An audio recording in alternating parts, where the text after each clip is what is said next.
자, 그럼 시작해 보겠습니다. 이번에 다룰 내용은 이제 그 마지막 포인트 클라우드를 가지고 우리가 3D 환경들을 스캔을 한 다음에 그 스캔된 데이터들을 처리하는 마지막 작업을 이제 해보겠습니다. 여태까지 전체 프로시저 한번 다시 상기해 보시면 될 것 같아요. 그러니까 우리가 뭐 예를 들면 예전에 이제 키넥트, 요새는 뭐 리얼센스 성능이 좋지는 않지만 인텔 리얼센스라든가 또는 포토네오 같은 팍시 같은 굉장히 고급 제품도 있고요. 그다음에는 이 포인트 클라우드가 게임용에도 많이 쓰이다 보니 이제 최근에는 여러 가지 그 장비들이 많이 들어갔습니다. 뭐 여전히 이제 게임용 장비들로 포인트 클라우드를 써서 제스처 판단하는 쪽에 쓰고 있기도 하고요.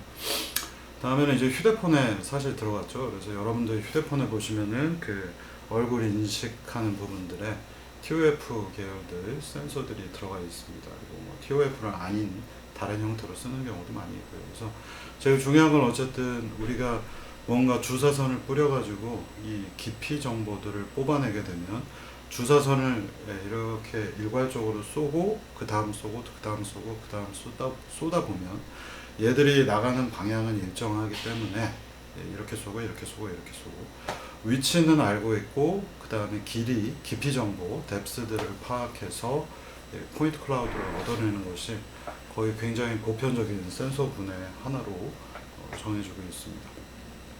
그래서 이 뎁스 정보들 뿐만 아니라 그 영상 정보까지 같이 쓰게 되면 영상 정보 RGB 색상이니까 RGB-D 같이 써서 이제 각종 인식 문제들에 많이 쓰고 있고요. 이게 왜 그렇게 중요한 영역이냐면 여러분들 휴대폰 같은 경우에도 그렇고 옛날에는 정면에서 봐야지만 그러니까 여러분들이 인식이라고 하는 분야에 여러 가지가 있는데 얼굴 인식이라고 하면은 첫 번째는 디텍션이죠. 그래서 얼굴이 있는가 없는가. 그 다음에는 아이덴티피케이션이라고 불리는 A라는 사람의 얼굴인지 B라는 사람의 얼굴인지 구별하는 두 가지 유형만 있었다면 10년 전부터 이제 포인트 클라우드가 되게 대표적으로 많이 등장하면서 RGB-D 쪽 영역들의 뎁스 정보들을 판단하는 부분에서 왜냐하면 얼굴 인식 같은 경우에 예전에는 안경 쓰면 잘 안 됐었거든요. 그러니까 안경이나 뭐 여기서 빛을 반사하기도 합니다만 이 주변에 안경의 모양이 되게 얼굴을 인식하는데 방해를 했었기 때문에 이제 그런 사례들이 있었고요. 그 다음에는 뭐 비전만 가지고 시각 정보만 가지고 하는 경우에는 여전히 잘 안 풀리는 문제 중에 하나가 이제 얼굴에 이렇게 각도를 비트는 거죠.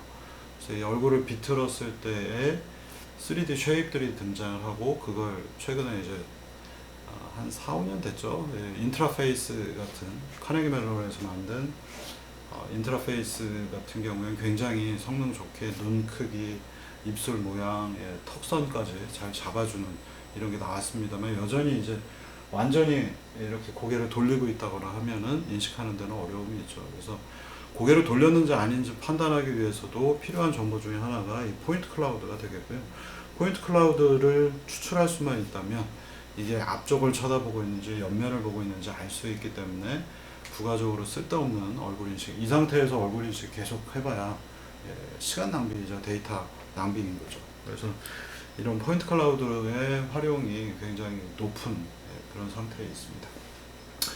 자, 그래서 우리가 포인트 클라우드 PC를 얻어내고는 프리 프로세싱을 합니다. 그래서 뭐 뭔가 필터링 작업도 하고 뭐 쓸데없이 뒷면에 있는 것들은 좀 미리 좀 잘라내도 되겠죠. 그러니까 얼굴용으로 쓰는데 3m 바깥에 있는 정보 그런 의미가 없잖아요. 그래서 근거리에 있는 정보만 뽑아낸다면 아주 간단하게 기하학적인 정보를 이용해서 필터링을 할 수가 있겠고요. 뭐 그 외에도 여러 개 많습니다. 여기서 샘플링을 하기도 하고 여러분들이 항상 이런 어떤 유형의 프로시저들을 보시면은 항상 똑같이 이렇게만 하는 게 아니라 상황에 맞춰서 순서가 조금씩 바뀌기도 하고 그렇습니다. 필터링이 이 뒤에서 하기도 하고 여기서 하기도 하고요. 근데 우리 지금 배우고 있는 순서대로 가본다면 뭐 초기에 쓸데없는 노이즈성을 제거할 수도 있겠고 그 다음에 뭐 지역별로 얼굴은 여기에 있고 이쪽에 있는 멀리 있는 정보들 불필요하니까 제거하겠다 그렇게 해도 좋겠습니다.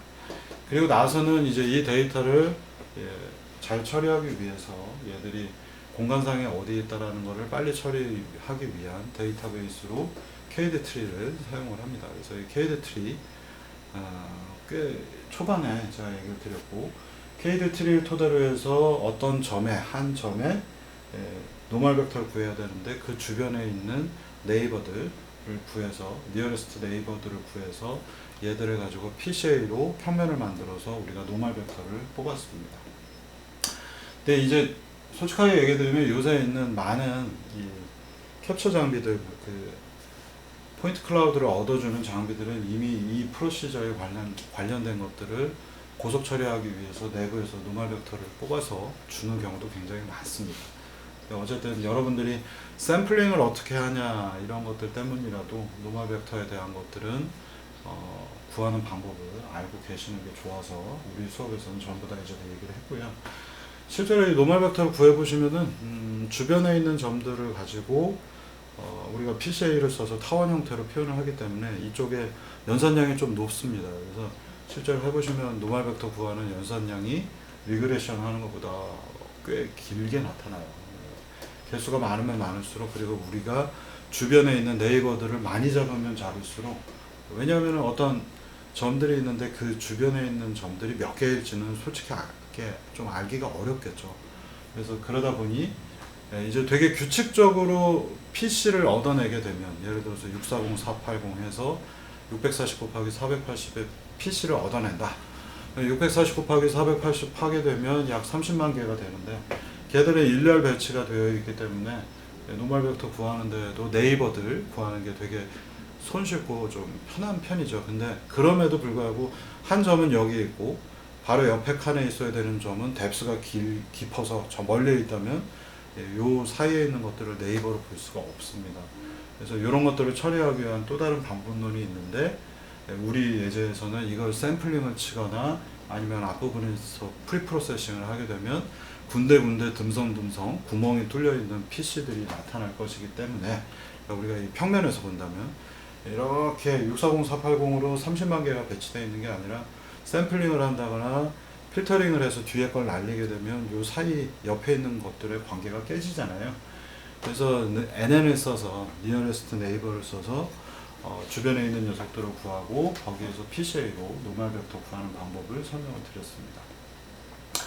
그리고 나서는 이제 클러스터링을 많이 쓰기도 합니다. 그래서 클러스터링을 쓰게 되면 이것들을 군데군데 모아 있는 것들 군집화 시키는 방법론인데, 저는 여기서 클러스터링은 따로 소개는 안 했고요.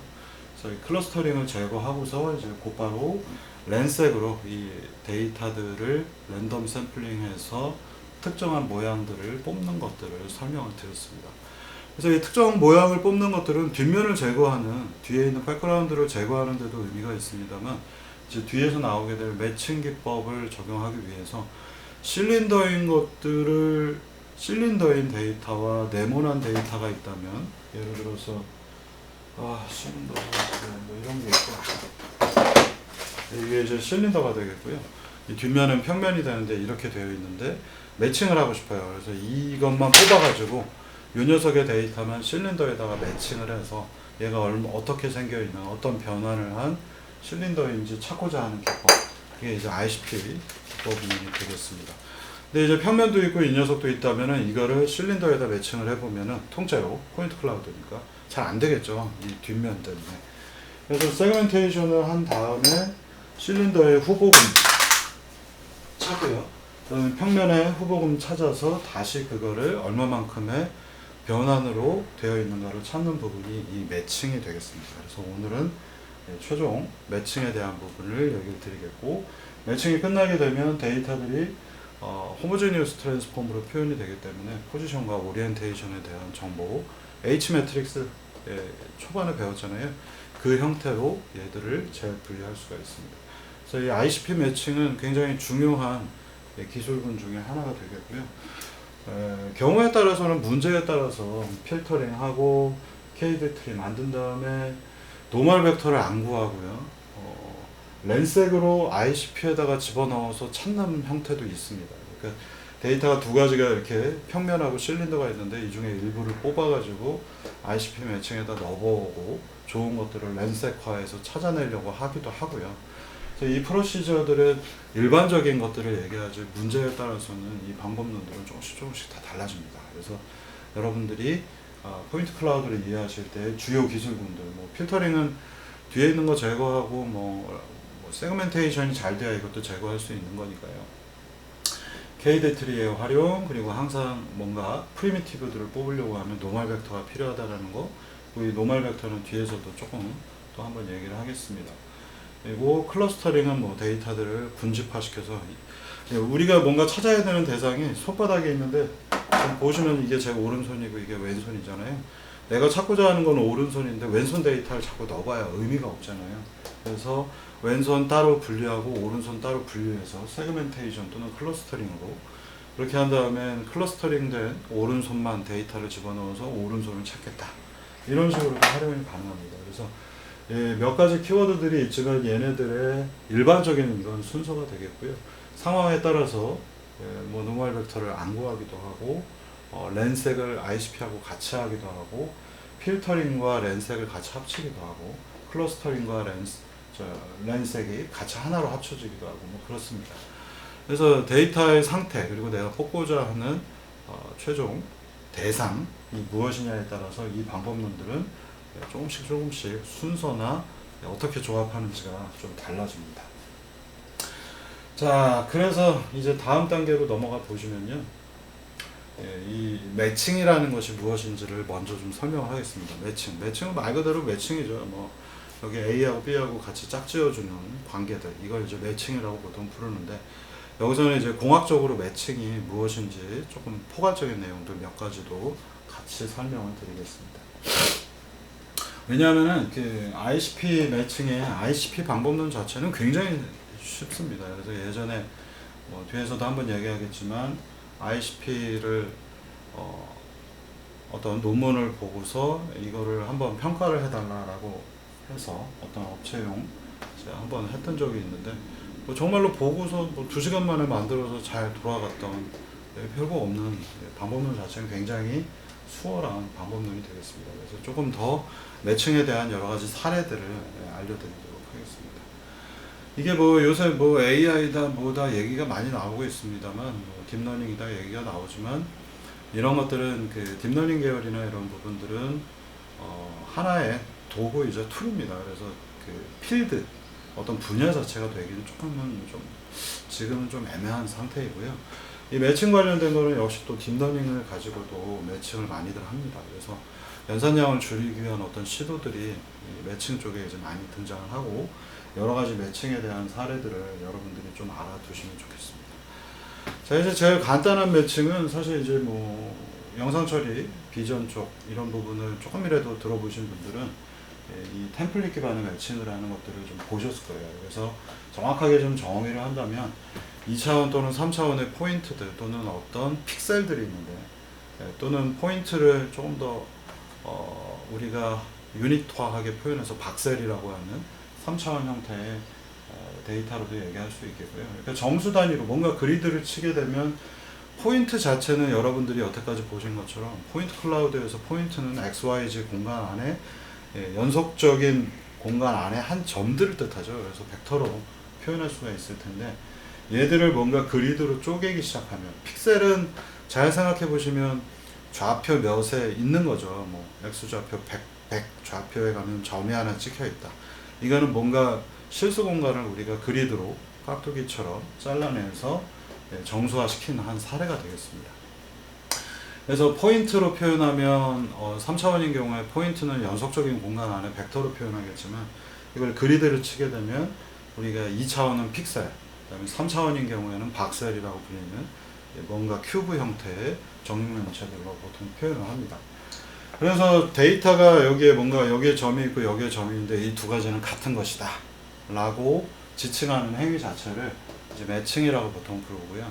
용어적으로는 두 개 사이에 여기에 예를 들어서 점을 제가 이렇게 3개를 찍었어요. 그 다음에 여기도 점 3개를 찍었어요. 그러면 여기 있는 녀석이 이런 식으로 뭔가 호모지니스 트랜스폼 변환이 된 거죠. 그래서 우리는 사람이니까 쉽게 이걸 보면서 이 점은 이 점하고 같은 거고 이 점은 이 점하고 같은 거고 이 점은 왠지 이거하고 같은 것 같아 라고 부르는 것을 코리스판던시라고 부릅니다. 뭐 유사성이라고 생각해도 좋겠고요. 한국말로는 뭐 되게 표현하기 좀 애매한 것 같습니다. 그래서 이 코리스판던시 매칭이라고 하는 용어들로도 많이 쓰이고 있고요. 그래서 무언가 데이터가 서로 다른 것들이 있는데 이쪽에 한 군, 이쪽에 한 군집 이렇게 있는데 이 점은 이 점하고 같은 것 같고 얘는 얘하고 같은 것 같다 라고 하는 행위들을 전부 다 우리가 매칭이라고 부를 수 있겠습니다. 그러면 2차원 비전에서 가장 간단한 예 하나 제가 소개를 하고 넘어갈게요. 템플릿 매칭이라는 기법이 있고요. 템플릿 매칭은 여기에 사진이 있어요. 근데 이 사진 중에서 이렇게 생긴 녀석을 찾고 싶은 겁니다. 뭐 해보신 분들 잘 아실 거고요. 눈으로 보면 여기 하나 있고 여기 하나 있고 여기 일부가 있죠.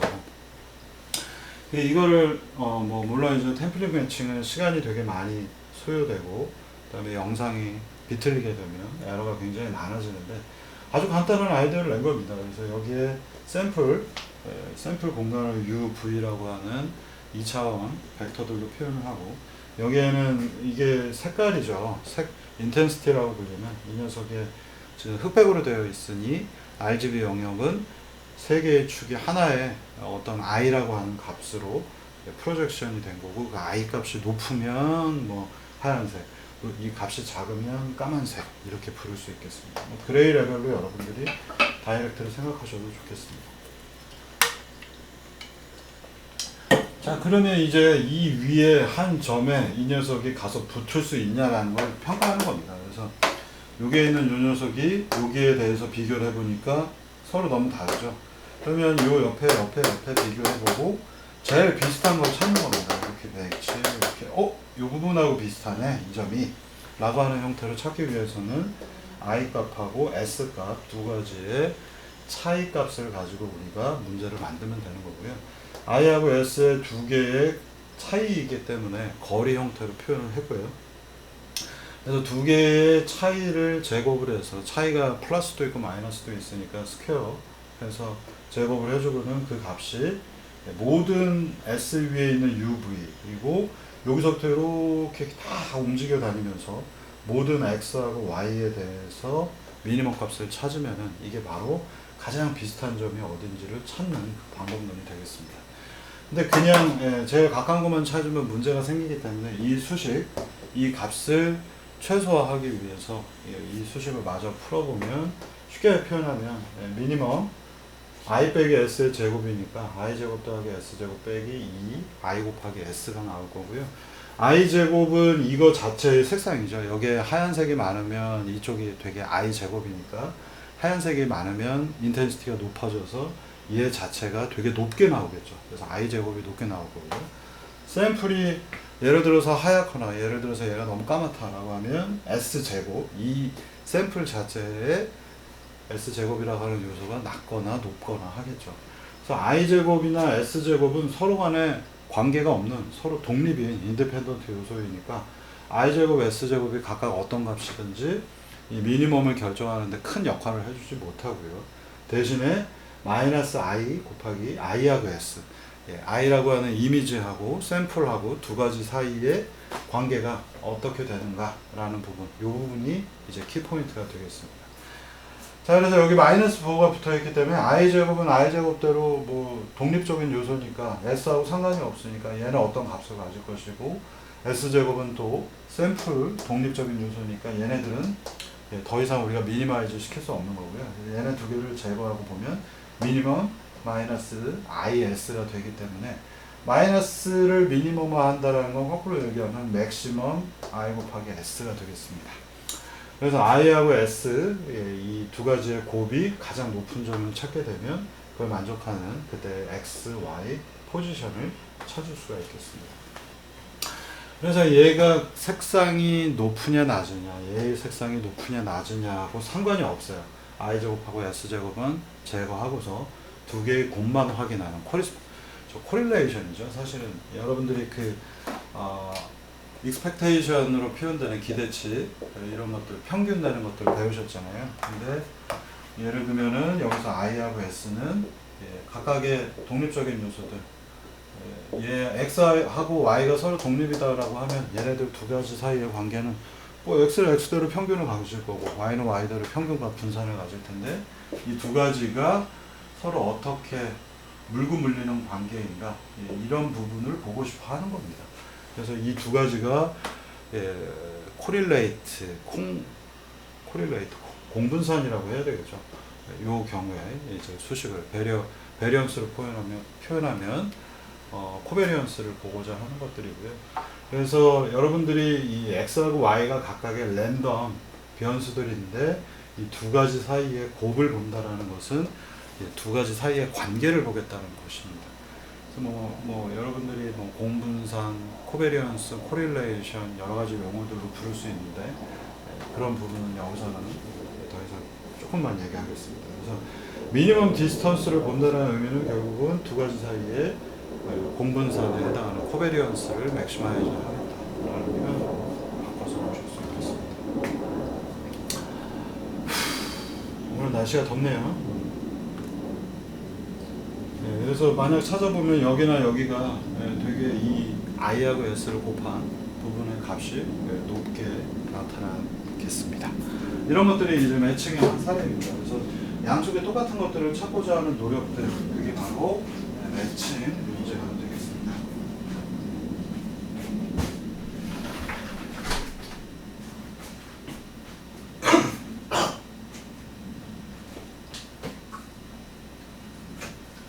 자, 그러면 이제 다음 단으로 넘어가 보겠고요. 이제 2차원하고 3차원 여러 가지 조금 특이한 사례들 몇 개 보여드리겠습니다.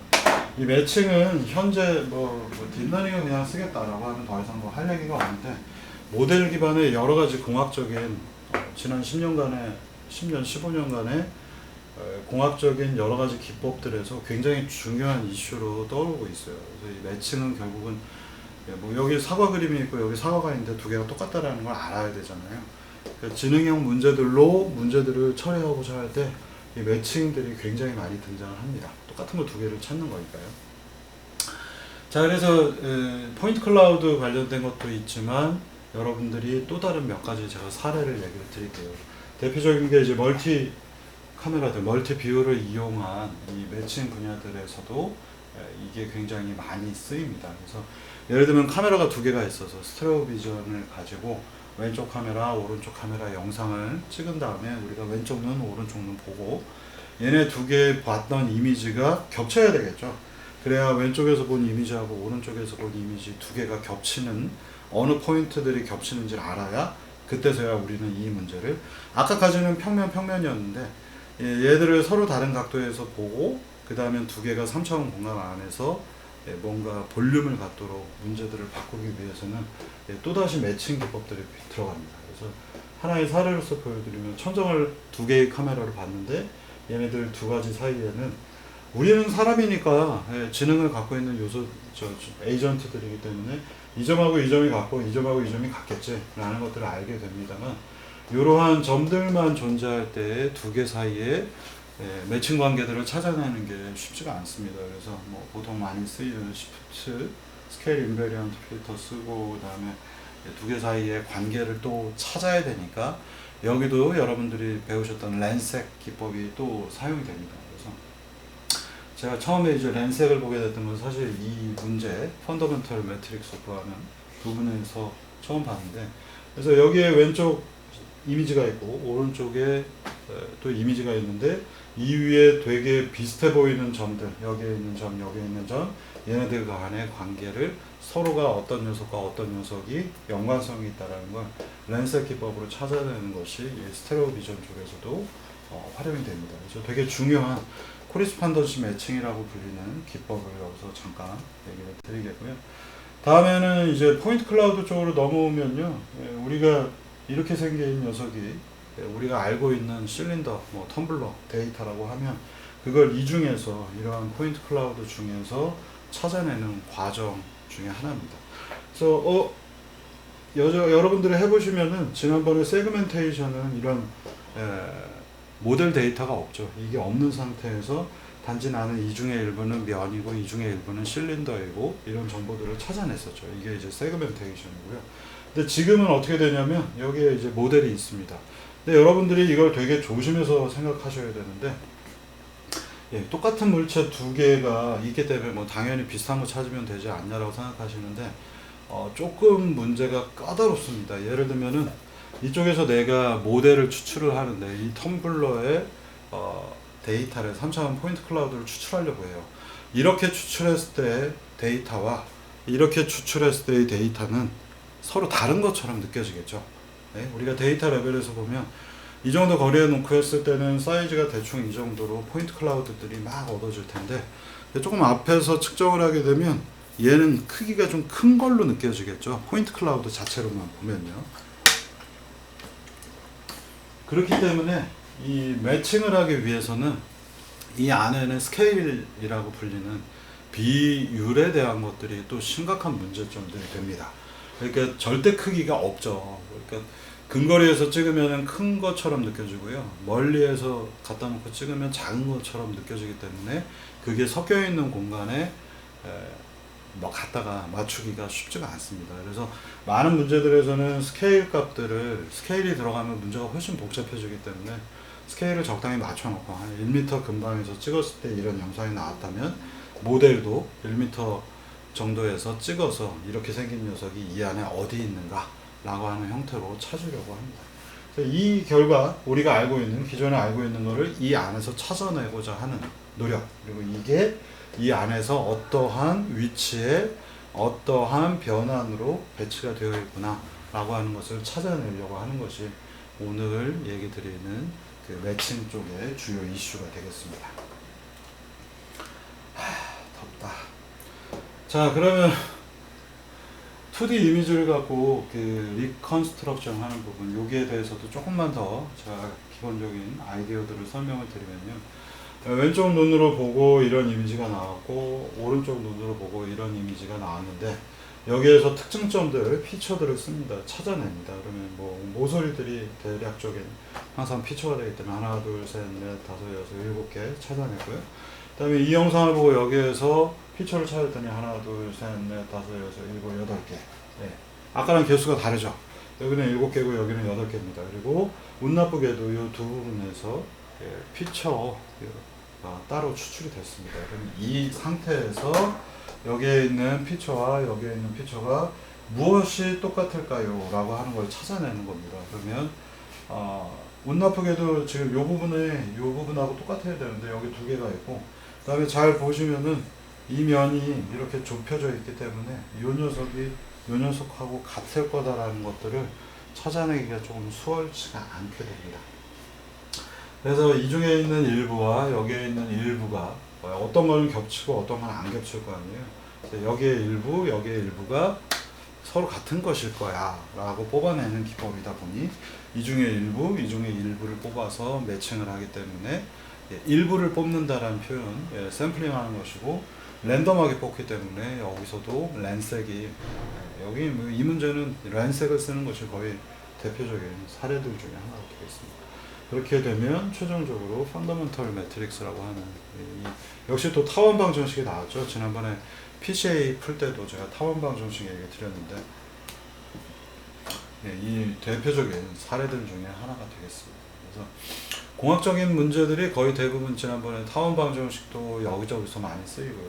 그다음에 뭐 세마이 데피니트, 뭐 포지티브 데피니트 펑션 뭐 이런 뭔가 우리가 옵티마를 증명한다거나 문제들을 증명하기 위해서도 많이 쓰이는 포맷들이 이 타원 방정식이고 랜색도 지난번에 세그멘테이션 할 때 제가 얘기 드렸습니다만 여기에서도 마찬가지로 랜색 기법들이 많이 쓰입니다. 그래서 여러분들이 그 학년이 올라갈수록 배우는 공학적인 툴들이 이것도 있고 저것도 있는데 걔네들이 서로 조합이 되면서 이제 새로운 여러 가지 문제들을 배우는 겁니다. 그래서 기본적인 것들 뭐 최적화를 한다거나 뭐 SVD가 갖고 있는 싱귤러 밸류 디컴포지션의 의미 이런 것들을 학부 때 열심히 알아두셔야 다른 유형의 문제들도 풀 수가 있습니다.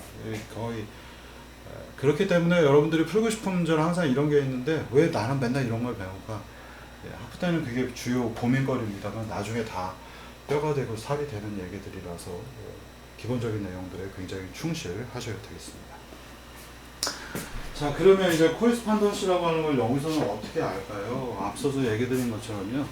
이게 되게 1번이 여기 있는 2번하고 매칭이 돼야 되겠고 4번이 여기 있는 4번하고 매칭되고 3번이 8번 또는 3번하고 매칭이 돼야 되기 때문에 여기서도 마찬가지로 시프트 이런 것들 써서 이 피처들 찾고 그 다음에는 여기에서 일부 여기에서 일부에서 매칭하는 형태로 렌셋 기법들이 쓰이고 있습니다. 이 부분의 설명은 그냥 금방금방 넘어가겠습니다.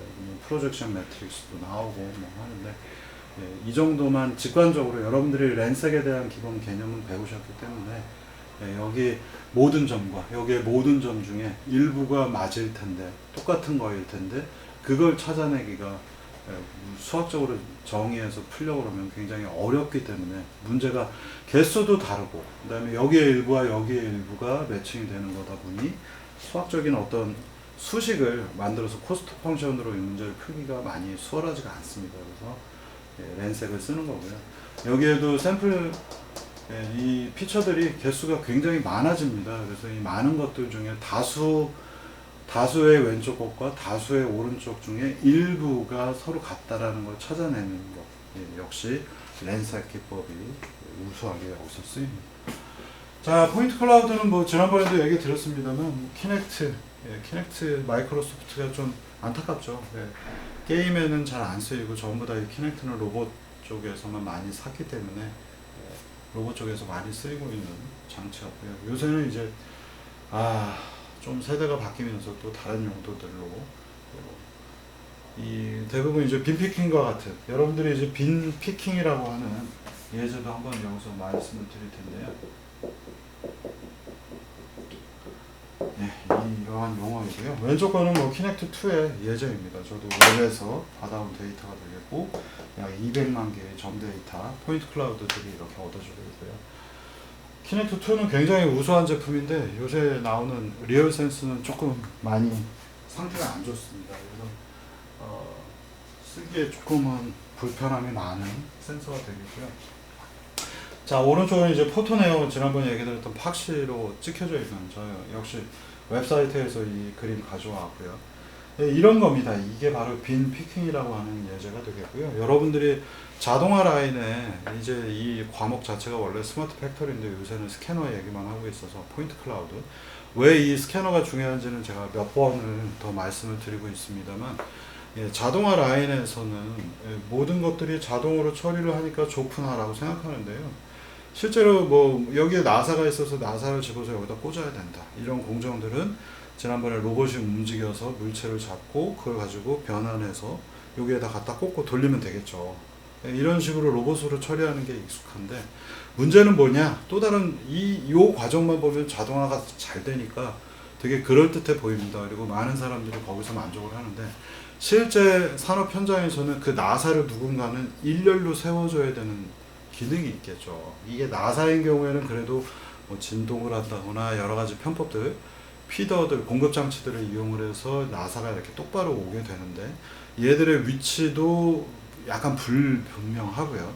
나사가 삐뚤어질 수도 있겠고요. 근데 이게 나사인 경우는 그래도 문제가 쉬운데 그게 예를 들어서 좀 더 부피가 큰 녀석들이라고 치겠습니다. 뭐 이런 것들이 컨베이어 벨트를 따라서 일련의 시퀀스로 오고 있다고 치면은 얘들을 정확하게 잡아야 되겠고요. 얘들의 위치가 삐뚤어져도 안 되겠고요. 그 다음에 이게 컨베이어 벨트 타고 오면서 얘들이 진동을 하니까 흔들리기도 할 겁니다. 그러면서 약간 어긋나기도 하겠고. 그래서 이것들을 정렬화하는 작업들이 굉장히 중요하다 보니 실제로는 로봇이 여기서 멋지게 이걸 자동화하는 것처럼 보여도 뒤쪽에서는 사람들이 이런 것들을 가져다가 꽂아줍니다. 그래서 군대 갔다 오신 분들이 있으시면 뭐 탄창에 탄두가 있는 것처럼 실탄들이 배치되는 것처럼 누군가는 여기에 공급기를 만들지 못하면 사람이 꽂아줘야 되는데 이 작업이 사실상 더 힘든 경우가 많습니다.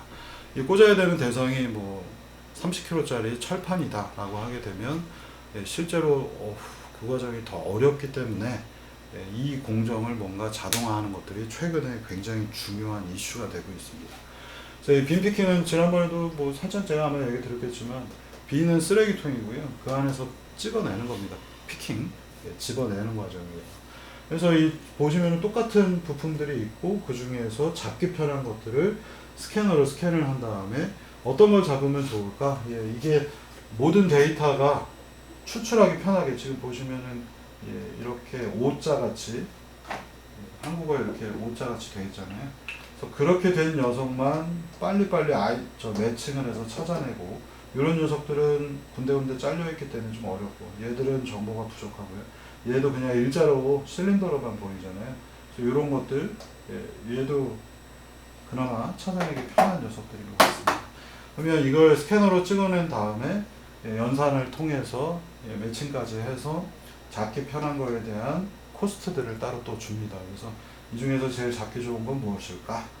걔들에 대한 점수를 매기고는 한번 찍었으니까 이제 로봇은 파란 거 찍어서 옆에 갖다 놓고 얘 위치 정보들이 다 드러나잖아요. 그래서 이렇게 잡아야겠네. 여기다 갖다 놓고 얘는 이쪽으로 O자가 되어 있으니까 이렇게도 잡아야겠네. 이런 판단을 하는 것이 굉장히 중요합니다. 그리고 이 작업이 스마트 팩토리의 실질적인 최근에 주요 이슈들 중에 하나입니다. 그래서 뭐 스마트 팩토리를 뭐 로봇 안 멈춰, 로봇 이리 와, 그런 거는 그냥 잘 모르는 분들용 일반 사용자들을 위하여 그냥 보여주길 뿐이고요. 하루 종일 그걸 한다고 생각해 보세요. 입 아파서 할 수도 없잖아요. 얘네들을 어떻게 찍어낼 것인가, 잡아낼 것인가, 이런 것들이 스캐너와 로봇들의 활용에서 가장 현재 중요한 이슈들로 꼽히고 있습니다. 그래서 이걸 처리를 해서 데이터 형태로 알려줄 수 있는 것들 하면은 뭐 제가 몇몇 업체나 또는 SI 업체들한테 물어보면 한 3천만 원 정도면 갖다 사서 쓰겠다라는 데가 되게 많습니다. 그래서 스캐너하고 얘 기능 합쳐서 한 3천 정도의 지금 가치가 있는 것 같습니다. 뭐 문제가 어려운 경우에 한 5, 6천 정도, 그 정도까지 올라가고 있죠. 그래서 하여간 이게 되게 재미있는 주제이고요. 이게 되게 잡기라고 하는 것 자체가 여러분들이 지난번에 물체를 잡아서 여기다 놨다 해보시는 것처럼 쉬운 작업이 아닙니다. 그래서 어떻게 잡을 것인가, 그리고 잡기 위해서는 어디를 잡아야 하는가, 그럼 다시 거꾸로 올라가 보면 어디를 잡아야 되는가 이전에는 얘가 어떻게 놓여 있는가를 알아야 되죠. 그래서 이거는 비전으로 처리할 수 있는 유형의 문제들이 아닙니다. 왜냐하면 3차원이기 때문에. 그러니까 이게 비전 기반의 로봇 자동화들이 꽤 오래전에 됐던 이유 중에 하나는 비전이 대부분의 경우 전자 부품처럼 좀 납작한 경우에는 위에서 카메라를 토대로 해서 보기가 편한데, 이렇게 쓰레기통에 처박혀 있는 3차원 지오메트리들, 이 요소들은 스캐너가 아니면 할 수가 없습니다. 그래서 이 스마트 팩토리 과목에서 중요하다고 판단이 돼서 이 3D 스캐너, 포인트 클라우드 관련된 것들을 얘기를 드리고 있는 중입니다. 지난번에도 보여드렸던 팍시 예제가 되겠고요. 성능이 뭐 300만 화소급 이상이라서 굉장히 우수한 기능입니다. 그래서 이러한 포인트 클라우드들을 이용을 해서 이제 준비가 됐어요. 어떻게 매칭을 할 것인가. 쉽게 말하면 이렇게 생긴 녀석을 이렇게 어떻게 매칭, 두 가지는 서로 같은 거구나 라고 매칭을 하는 거고요. 이 데이터를 가지고 이 녀석으로 어떻게 변환을 했는가 라는 것을 알고자 하는 것이 매칭의 주요 목적입니다. 그래서 이 공학적인 매칭의 의미는 첫 번째 매칭을 하고, 이 매칭을 하기 위해서는 여러 가지 단계들을 보통 쓰는데, 일단 포인트 클라우드가 너무 많게 되면요, 이 많은, 여기에 100만 개, 여기 100만 개가 있는데 두 가지를 매칭을 하려고 그러면 100만하고 100만 간의 관계입니다. 아까 제가 템플릿 매칭에 대해서 얘기 드렸잖아요. 템플릿 매칭을 얘기 드리는 이유 중에 하나는 이쪽 데이터하고 이쪽 데이터가 개수가 많아지면 많아질수록 코베리언스, 코릴레이션 관계를 뽑아내고자 할 때 연산량이 늘어난다는 얘기를 하고 싶어서 그렇습니다.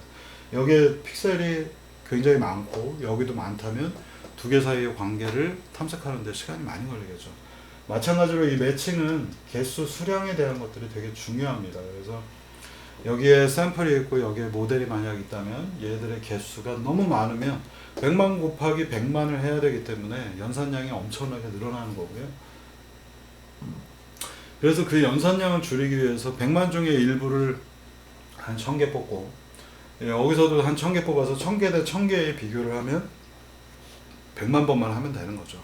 이런 식으로 문제를 축소화시키는 작업들이 필요합니다. 그래서 포인트 클라우드에서 많이 쓰이는 어떤 유형 중에 하나 보시면은 이제 샘플링을 한다거나 패치라고 하는 어떤 면이 있으면 그 면을 듬성듬성 메쉬 형태로 표현을 하는 거죠. 그래서 뭐 FEM이나 여러 가지 다른 기존 방법에서 패치라고 하는 형태들을 많이 쓰였습니다. 샘플이나 패치, 뭐 이런 기법들을 이용을 해서 개수를 일단 줄여 놓는 거죠. 그래서 여러분들이 뒤에서 이 방법론을 이제 아시게 되면은 조금 더 이해하시기가 편할 텐데, 이렇게 똑같이 비슷하게 생긴 녀석이 있는데 이걸 처음부터 같이 비교를 하게 되면 이렇게 많은 것들을 다 비교를 해서 이렇게 갖다 매칭을 해야 되니까 연산량이 굉장히 많겠죠. 그래서 이거를 듬성듬성 해서 손가락이 다 안 보이고 이렇게 대충 생겼고 이렇게 대충 생겨서 데이터 개수를 많이 줄여서 일단 두 가지를 이렇게 비슷하게 매칭을 한 다음에 실제 데이터량이 많은 것들을 매칭을 하게 되면 속도가 빨라지겠죠, 당연히. 그러니까 듬성듬성 생긴 거, 우리가 이제 어떤 물체를 볼 때도 저거는 하고 대충 이렇게 눈 이렇게 지그시 감고 저 멀리에 대충 자전거 같이 생겼는데, 그래서 초기에 부정확한 데이터를 가지고 매칭을 한 다음에 자세히 다시 보니까 자전거네, 이런 식으로 처리를 하잖아요.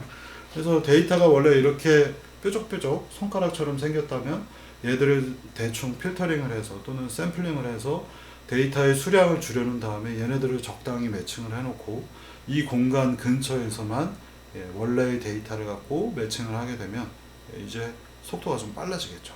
이런 스타일의 것들이 이 ICP라고 하는 데에서 많이 유용하는 방법론 중에 하나가 되겠습니다. 그래서 뭐 굳이 얘기한다면 레지스트레이션이라는 또 중요한 영역들이 있습니다만, 예를 들면 이 손가락을 매칭을 해야 되는데 엄지손가락만 먼저 매칭을 할 수도 있겠고요. 그러고 나면 얘네들이 유사할 거 아니에요. 이렇게도 하실 수 있겠고, 그 다음에 데이터의 일부가 있고 걔네들을 매칭을 해서 관계들을 맞추는 작업들도 레지스트레이션, 정렬 과정이라고 여러 가지들을 부르는데 여러 가지 방법들을 혼용해서 여기도 씁니다. 그래서 데이터가 있으면 그걸 그대로 고지식하게 갖다 매칭을 하진 않습니다. 자, 그래서 이걸 좀 수식으로 표현한다면 왼쪽에 있는 데이터를 우리가 이 안에 있는 포인트 클라우드를 X라고 벡터로 불렀을 때 호모지니어스 트랜스폼 H를 통해서 이 점이 여기에 가 있다 라고 하는 방법, 그리고 우리는 이게 데이터가 되게 많습니다. X는 X대로 여기 되게 많고 X 라이트는 라이트대로 여기 되게 많은데 하나의 호모지니어스 트랜스폼을 토대로 해서 여기 있는 모든 점이 H하고 곱해져서 여기에 가게 되면 되게 유사하더라. 그리고 우리는 그때 이 H 호모지니어스 트랜스폼을 구하는 것이 바로 ICP, 오늘 얘기 드릴 매칭 기법의 핵심 포인트가 되겠습니다.